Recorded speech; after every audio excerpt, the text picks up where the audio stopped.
Hello. Hello, अस्सलाम वालेकुम अम्मी।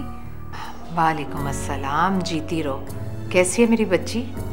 अम्मी मैं ठीक हूँ। आपको एक बहुत ज़रूरी इत्तला देनी थी। हाँ बोलो बेटा।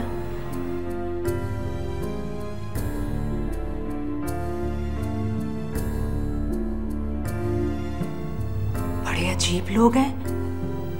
अरे माँ की मौत को छुपा रहे हैं। सारा सच पूछो ना तो मुझे अब इन लोगों से बहुत डर लगने लगा है। अम्मी प्लीज़ आप अभी किसी से जिक्र मत कीजिएगा। तो क्या मैं जफर से अफसोस भी ना करूं उसकी माँ का? नहीं, जब वो आपको खुद बताएंगे तब कर लीजिएगा। अच्छा मुझे लग रहा है कोई आ रहा है, मैं आपसे बाद में बात करती हूँ। अल्लाह हाफिज़। कैसे लोग हैं। तौबा तौबा।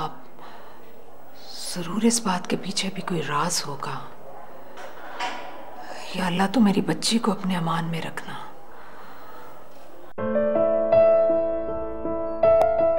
जी डैड, सब आपको बहुत मिस करते हैं और मैं भी बहुत ज़्यादा करता हूँ। हाँ, मौसम अब काफ़ी अच्छा हो गया और कल से काफ़ी ठंड है। अच्छा डैड, आप कब वापस आ रहे हैं बताएं ना प्लीज़। आ जाए वापस।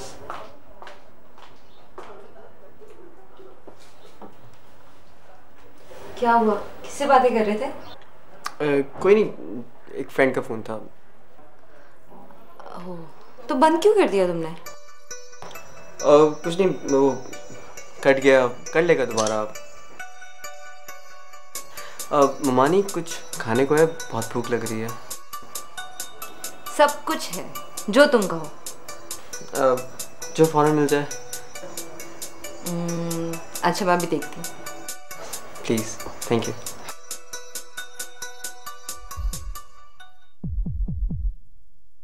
सुन रहे कितनी खुशामदीद हो रही है मेरी।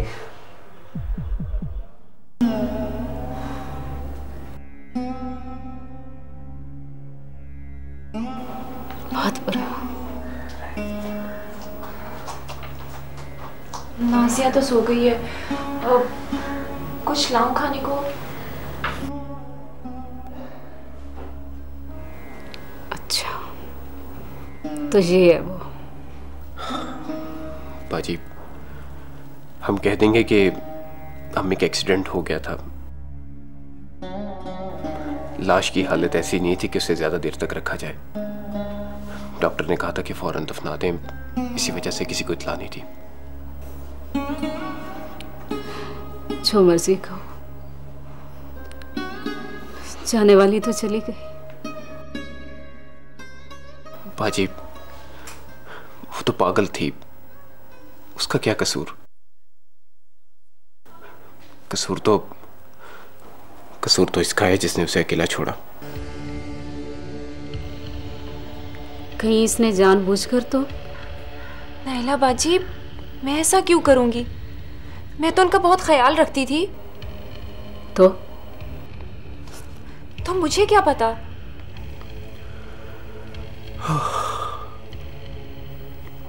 माँ तो मेरी मर गई ना बाजी। जरूर गलती कहीं ना कहीं मुझसे भी हुई है। सफर, मेरे ख्याल से नाजिया का घर रहना ठीक नहीं है। आप उसे अस्पताल छोड़ आए। बकवास ना करो। जाकर उसे देख रहा हो कि वो सोई भी है या नहीं। उसे दवा भी देनी है। जाओ।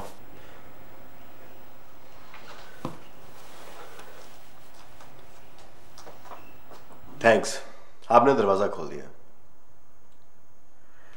बिलाल साहब, एक बात की समझ नहीं आई मुझे। सिर्फ एक बात की?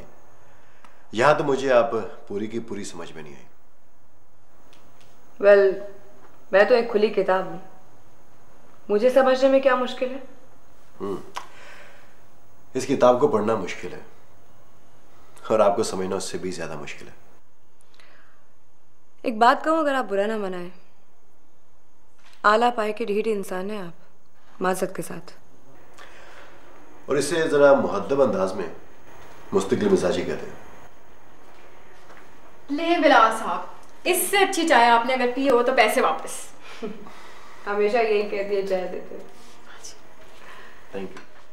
तो फिर बताइए आप, गेट पर धरना देने का क्या मकसद? परसों आपके फादर के शो की ओपनिंग सेरेमनी है, उसका इनविटेशन देने आया था।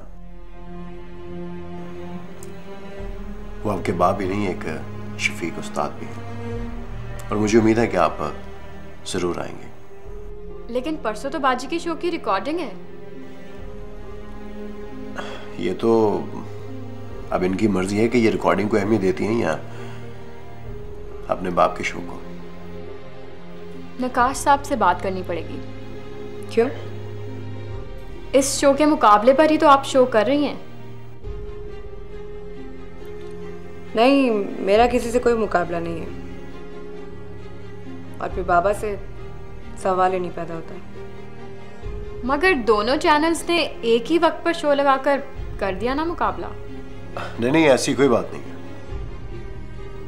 खालदा हुसैन की अपनी अहमियत है और करामत हुसैन की अलग, और दोनों के व्यूअर्स में बहुत फर्क है जहां तक मेरा ख्याल है।